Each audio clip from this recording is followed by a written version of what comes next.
In this video, I'm sharing 10 services and libraries that I personally use to build and deploy Python-based LLM and AI-powered applications. Now, here's the thing about me. I'm a hands-on kind of a developer. I like control. I don't usually go for magic boxes or platforms that promise to solve everything with just one click. If a service tries to do too much, I'm kind of backing off already. Instead, what I want is focused, powerful tools, each solving one thing well. And then I, as a developer, get to wire them up my way. So instead of thinking of this as a list of useful services, think of it as a list of common challenges that you may encounter while building a Python-based AI service, and what solutions are out there for you to tackle each of these challenges head on. From generating structured objects to monitoring to fine-tuning, deployments, and everything in between. Let's go. So our first problem is structured outputs. PydanticAI is one of my absolute must-haves when dealing with outputs from LLMs. When you're using LLMs, you often want to get structured, predictable outputs in a specific data format. LLMs generate free-form text response by default. So you would usually need to do some post-processing and cleaning up to treat it as a structured output. With libraries like PydanticAI, you can define a schema of your desired input and output and generate objects according to that format. All right, so let's have a look at how it all works in code. Here we are building a very simple movie recommendation system. The output schema we want to generate from the model is right here in this class review Pydantic base model object, where we are defining that we want to generate a Y string, a rating as an integer, and a recommended flag as a boolean. We also define the dependencies that we are going to make available to the agent as it runs this model. And we also define this IMDb connection object that basically inputs a movie, searches it with the IMDb API, and then creates a prompt that contains the title, the rating, and the plot. Then we define the Pydantic agent. Here we specify that the model that we want to use is OpenAI's GPT-4o Mini. In the later sections of the video, we are going to discuss more about how to use different models and load balancing across both open source and closed source models. So stay tuned for that. We also pass in the type of the dependency object and the schema of the expected result. Then we define the simple get movie info function that basically we decorate with this agent.system prompt. And as we will soon see, the agent is going to be calling this function to generate its system prompt. And inside this function, it's going to call that get movie info function to retrieve information about the movie that we pass in. Finally, to put it all together, let's say we are passing the Inception movie as the title, and the user query, we are setting it as I like sci-fi movie, should I watch this? And then we just call agent.run with the user query and pass in that dependency object that contains the movie's title and the IMDb connection object. Now let's see what happens and how the execution of this code is going to flow like. Well, when the run method is invoked, it'll first call the get movie info function to generate the system prompt.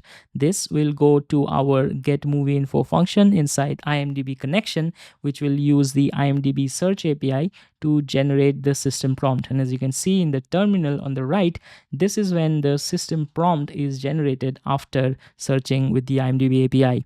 Then the control jumps back to actually run the LLM and finally generate the results. As you can see, the result.data object, it contains the same schema as the class review that we had defined up top, meaning it has a Y component, a rating component, and a recommended component, and they all have our desired data types. And that's the tip of the iceberg. You can pretty much do anything you want because you can configure the inputs, the dependencies that the model has access to, and you can specify what kind of objects you are willing to generate. A similar library that also does structured outputs like this is DSPy.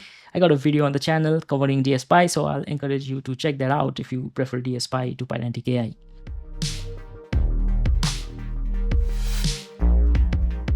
Next, if you're writing an LLM application, there's a high chance that you do not want to rely on just a single LLM. But because all of these require different API keys or different client libraries or SDKs, it is often a pain where you need to juggle multiple of these keys and deal with rate limit errors and write a bunch of custom code for each LLM. Well, OpenRouter is your friend in just about every LLM application you write. OpenRouter.ai acts as a unified API layer over many of today's top LLMs, both open source and closed source models, including OpenAI's GPT models, Anthropic's Claude, Mistral, Cohere, Google Gemini, Meta's Llama, DeepSeek, Qwen, and much more. With a single API key, you can use all of these models. All we have to do to use OpenRouter is just use this OpenAI model wrapper where we can pass in any OpenAI compatible model as well as the provider. As you can see in this example, I'm using the latest Llama model, but I can use literally any other model like Anthropic's Claude or DeepSeek or even OpenAI and Gemini, and all I gotta do is just change that single string for the model name and I can keep using the same API key as I have been using here. And if you then run this code, when I print the model name, it is indeed the model that I had set above.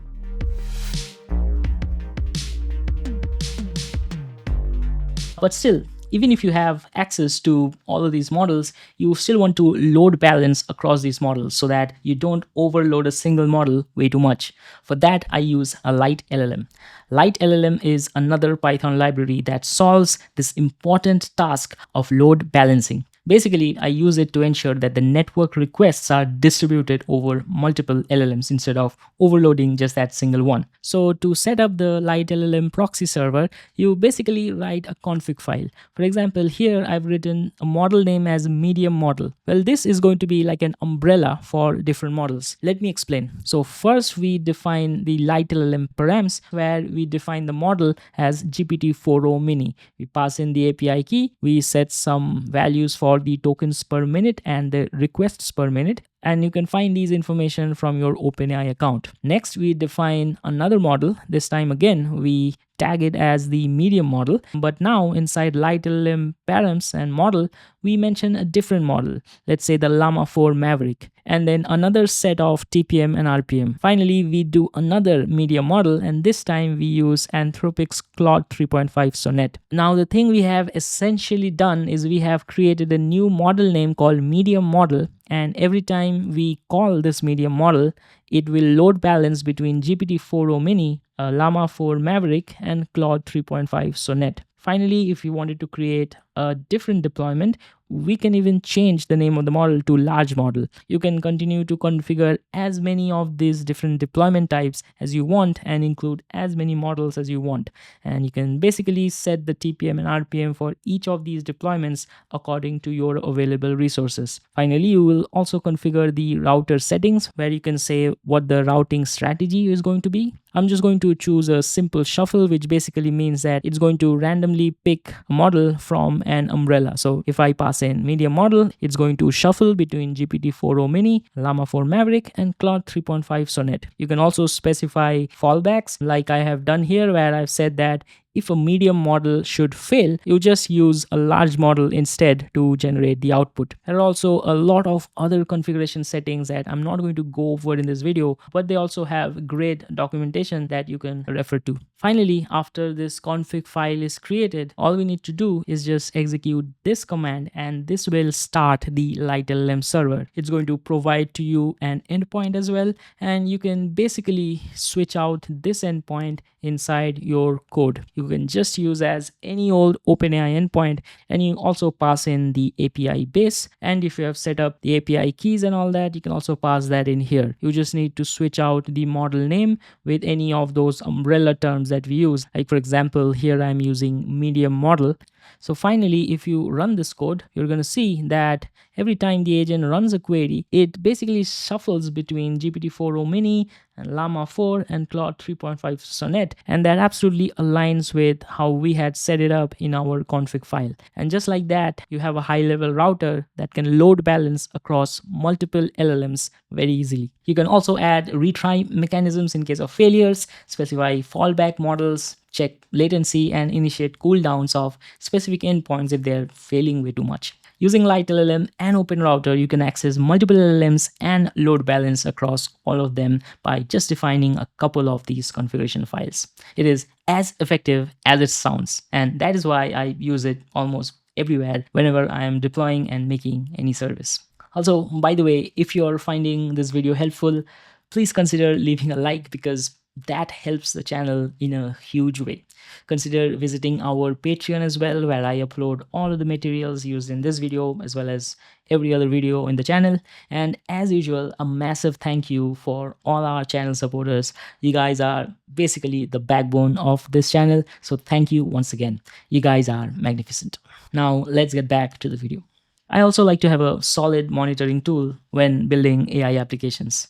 This should be done as early as possible in the project's lifecycle, in my opinion, because it helps you to debug and answer several important questions very early. Are contexts being sent to LLMs correctly? What is the cost of running your current prompts? Are the latency for each request acceptable? I like to use Logfire for this, but you can also use other services like Langfuse and Langwatch. But the main reason I use Logfire is because it does that one thing very well. It just does logs. Other services like Langwatch and Langfuse are great as well because they have different capabilities, but Logfire is very easy to integrate with PydanticAI, and that's the reason I have chosen them. You can create an account in a couple of minutes and have your API key, and then to use it in your code, you can just very simply make the following change in your code. You just have to add these 3 lines and that's it. That is your setup. Now, every time you call the LLM, it's going to log things out in a very cool way inside your dashboard. You can see the system prompts, the user inputs, the final output, as well as things like the model that was used to generate it and a bunch of other useful logs. You can also capture system level metrics with just a couple of lines of additional code and also create brand new product level metrics. Like for example, here I've created a simple metric that just captures every time our movie recommendation LLM is recommending true and every time it is recommending false. And then I can programmatically update those parameters, and back in my dashboard, I can just set up a chart that can tell me the number of trues and false I'm getting from my agent. They have a very generous free tier as well. That is great for getting started with your personal projects.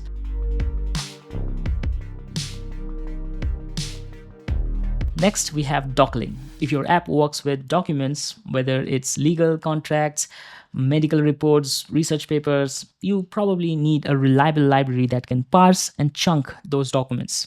Docling is a minimalist but very powerful tool that extracts text layouts, information from PDFs, HTML, and in general, documents. With docling, you can input your documents and convert it into a special format called docling document. From here, you can export it in any format you want, HTML, Markdown, or JSON.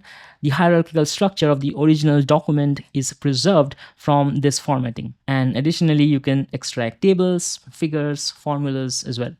They also provide tools for chunking the documents, meaning splitting up into smaller phrases and or sentences. And what's more, docling is open source with the MIT license, meaning that you can use it for your commercial products without worrying about licenses or having to make your code public, and that is a big win.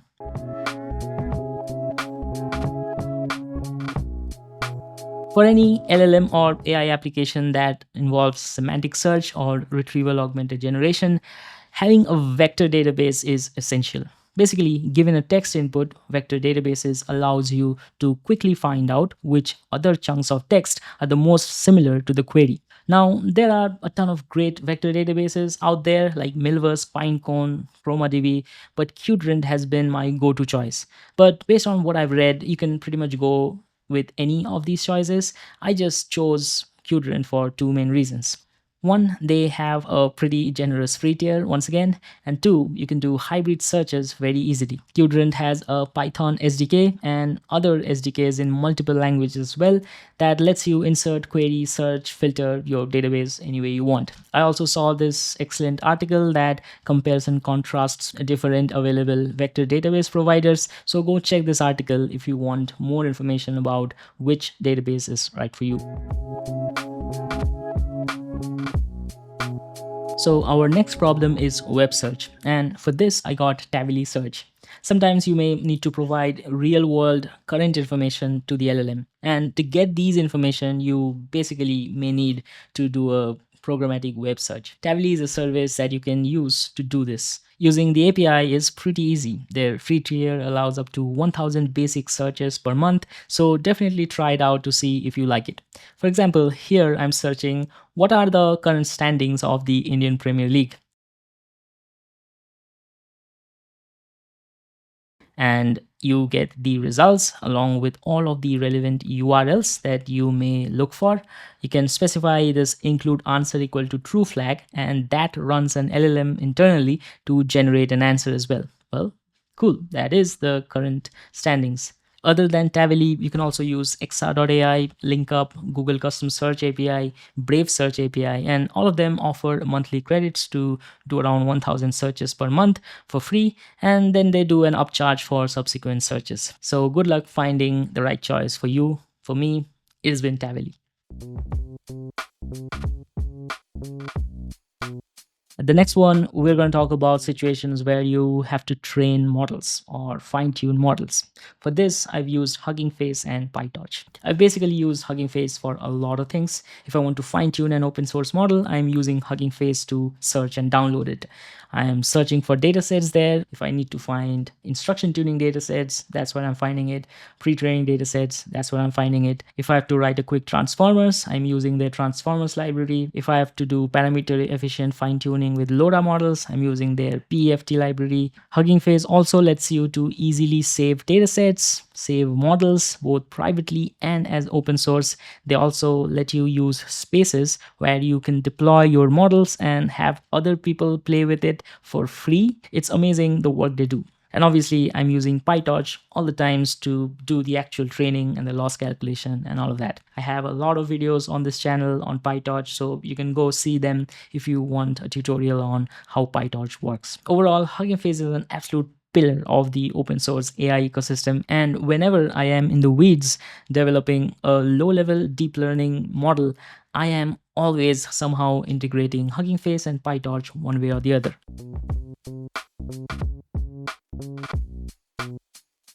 Often, after I have finished creating the basic application, I want to set up microservices to interact with it via APIs. That is why my deployment stack often also contains a fast API app. Once I've written my fast API app, I just write a Docker file to containerize it. Docker lets you package your app along with all its dependencies into a lightweight container.